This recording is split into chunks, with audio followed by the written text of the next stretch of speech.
Bapak, Ibu, saudara-saudari, adik-adik kaum muda yang terkasih. Jumpa lagi dengan saya, Pastor Jack Buran, SSCC dari Rumah Retreat Batam Oasis Center. Kembali pada hari ini kita merenungkan firman Tuhan yang diambil dari surat kedua Rasul Yohanes. Hai ibu yang terpilih, aku sangat bersuka cita bahwa separuh dari anak-anakmu kudapati hidup dalam kebenaran, yaitu sesuai dengan perintah yang telah kita terima dari Bapa. Maka sekarang aku minta kepadamu, ya Ibu, agar kita saling mengasihi. Ini kutuliskan bukan seolah-olah merupakan perintah bagimu, melainkan menurut perintah yang sudah ada pada kita sejak semula, yaitu supaya kita saling mengasihi. Dan kasih itu berarti bahwa kita harus hidup menurut perintahnya. Dan perintah itu ialah bahwa kalian harus hidup dalam kasih, sebagaimana telah kalian dengar sejak semula. Banyak penyesat telah muncul dan pergi ke seluruh dunia. Mereka tidak mengakui bahwa Yesus Kristus telah datang sebagai manusia. Mereka itu penyesat dan antikristus. Waspadalah, jangan sampai kalian kehilangan apa yang telah kami kerjakan. Tetapi berusahalah agar kalian mendapat ganjaranmu sepenuhnya. Setiap orang yang tidak setia pada ajaran Kristus tetapi menyimpang daripadanya, dia tidak memiliki Allah. Barang siapa setia kepada ajarannya itu, dia memiliki Bapa maupun Putra. Demikianlah sabda Tuhan. Bapak, Ibu, saudara-saudari, adik-adik kaum muda yang terkasih, Shalom, berkah dalam.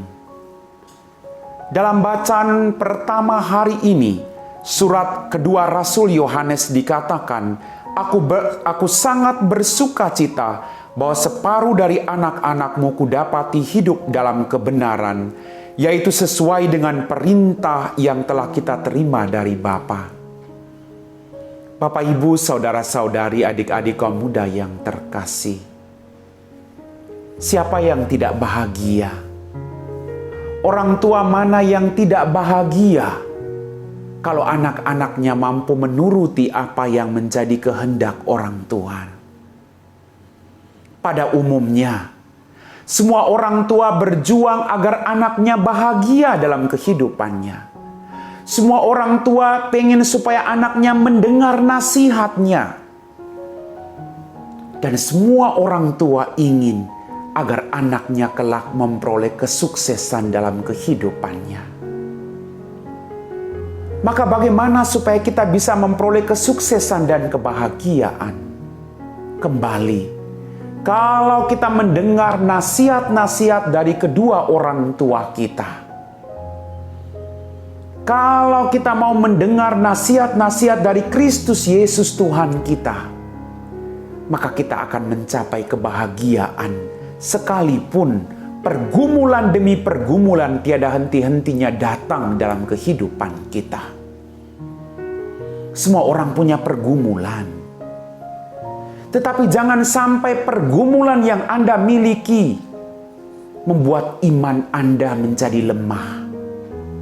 Tapi justru pergumulan saat-saat ini yang sedang Anda alami menambah iman bahwa Tuhan adalah Allah yang selalu menginginkan yang terbaik bagi hidup kita semua.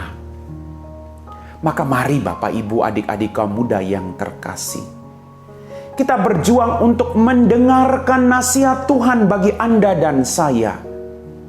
Tuhan selalu ingin apa yang terbaik bagi kita.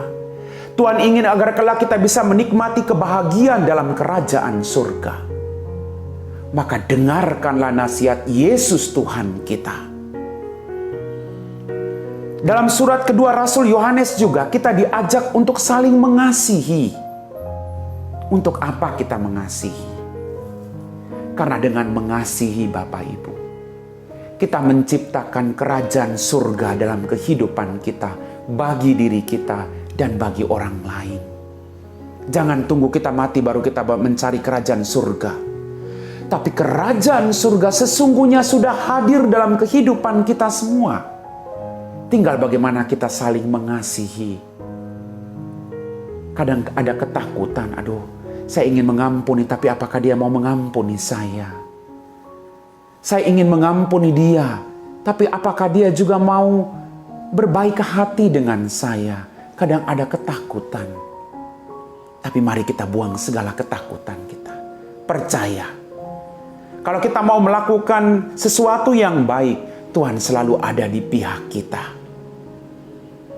Siapapun Anda, kalau saat ini Anda sedang mengalami pergumulan, percayalah. Sekali lagi percaya Bapak, Ibu, adik-adik kaum muda yang terkasih. Tuhan ada bersama dengan Anda. Maka jangan takut. Dia hanya sejauh doa. Maka jangan pernah berhenti untuk terus datang berdoa kepada Tuhan. Kita harus terus datang kepadanya. Kita harus terus haus akan firman Tuhan, akan kasih Tuhan. Maka jangan pernah berhenti untuk berdoa. Karena orang yang berdoa, percaya, seberat apapun pergumulannya, dia akan bisa menanggung itu. Karena dia tidak sendirian. Dia akan bersama-sama dengan Tuhan. Percaya, setiap tetesan air matamu saat ini, kalau Anda terus datang kepada Tuhan, Tuhan secara perlahan-lahan akan menghapus air matamu dan menggantikan engkau dengan hati yang bersuka cita. Amin. Bapak, Ibu, saudara-saudari, adik-adik kaum muda yang terkasih, setelah kita meresapi firman Tuhan, mari kita siapkan hati kita untuk berdoa. Dalam nama Bapa dan Putra dan Roh Kudus. Amin. Ya Tuhan, Allah Bapa kami dalam kerajaan surga, terima kasih untuk berkat-Mu Tuhan. Pada kesempatan ini kami berdoa bagi semua orang yang sedang bergumul dalam kehidupan mereka dengan begitu banyak persoalan, sakit dan penyakit. Hanya Engkau junjungan kami Tuhan. Engkau Allah Tuhan, maka Engkau tidak akan pernah membiarkan siapapun menderita dalam kehidupannya. Kalau saat ini ada salib berat dalam kehidupan kami masing-masing, bantu kami Tuhan. Pikulah bersama kami, agar kami tidak merasa sendirian. Jamah setiap pribadi yang saat ini mengalami keputusasaan. Sadarkan mereka bahwa Engkau ada di samping mereka saat ini dan setia setiap saat merangkul mereka. Kami puji Engkau Bapa, kini dan sepanjang segala masa. Amin. Dalam nama Bapa dan Putra dan Roh Kudus. Amin.